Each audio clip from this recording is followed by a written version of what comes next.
Hello everyone, आप सभी का मेरे चैनल पे स्वागत है। जैसा कि आप सभी को पता है कि हम अपने चैनल पे आपके लिए डेली करंट अफेयर की वीडियो लेकर आते रहते हैं। आज फिर हाजिर हुए हैं एक और न्यू वीडियो के साथ। वीडियो में करवाए गए सभी क्वेश्चन इम्पोर्टेंट है, इसलिए वीडियो को लास्ट तक जरूर देखें। फ्रेंड्स, अगर आपको हमारी वीडियोस पसंद आती है और आप ऐसे ही और वीडियोस को देखना चाहते हैं तो प्लीज हमारी वीडियोस को लाइक और चैनल को सब्सक्राइब करना ना भूलें। तो चलिए शुरू करते हैं। हाल ही में प्रधानमंत्री नरेंद्र मोदी पर लिखी गई किताब मोदी 20 ड्रीम्स मीट डिलीवरी का विमोचन किसके द्वारा किया गया है? तो इसका आंसर है एम वेंकैया नायडू द्वारा।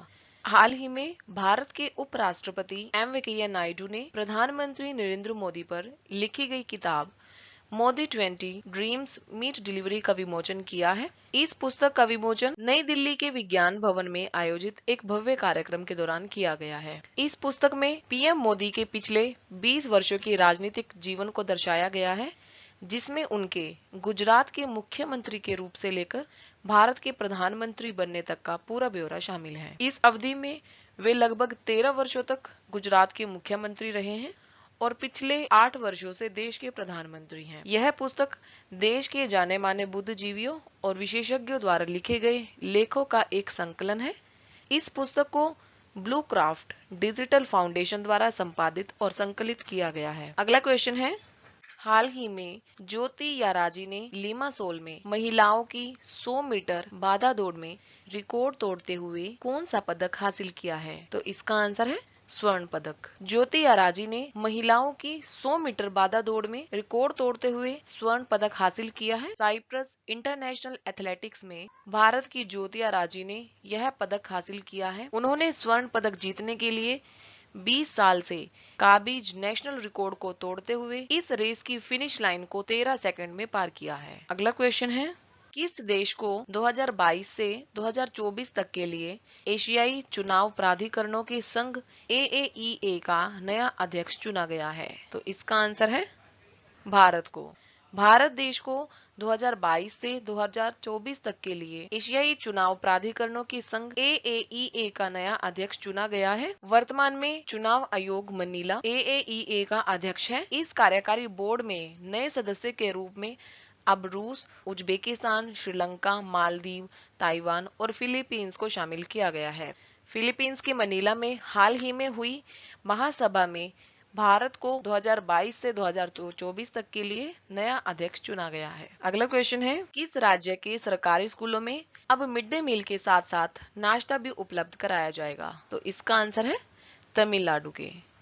तमिलनाडु सरकार ने यह घोषणा की है कि सरकारी स्कूलों में बच्चों को अब मिड डे मील के साथ साथ नाश्ता भी उपलब्ध कराया जाएगा और तमिलनाडु मिड डे मील के साथ नाश्ता देने वाला देश का पहला राज्य भी बन गया है। तमिलनाडु के मुख्यमंत्री ने घोषणा की है कि पहली से 5वीं कक्षा तक के सभी सरकारी प्राथमिक विद्यालय के छात्रों को यह नाश्ता उपलब्ध कराया जाएगा। तमिलनाडु के मुख्यमंत्री हैं MK स्टालिन और तमिलनाडु की राजधानी है चेन्नई। अगला क्वेश्चन है, रेलटेल ने कितने रेलवे स्टेशनों पर पीएम वाणी वाईफाई योजना को शुरू किया है? तो इसका आंसर है 100 स्टेशनों पर।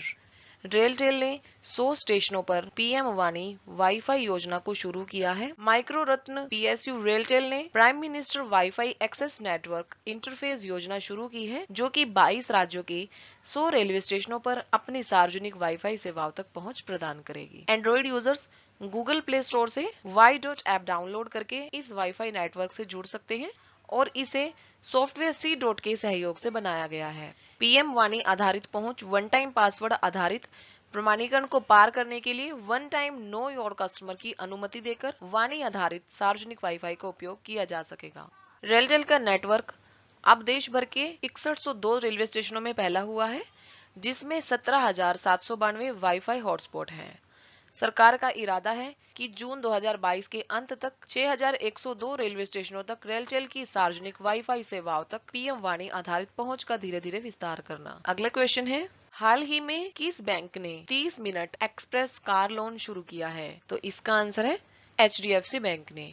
HDFC बैंक ने हाल ही में 30 मिनट एक्सप्रेस कार लोन शुरू किया है, जो कि मौजूदा और गैर ग्राहक दोनों के लिए एक एंड टू एंड डिजिटल नई कार ऋण समाधान है।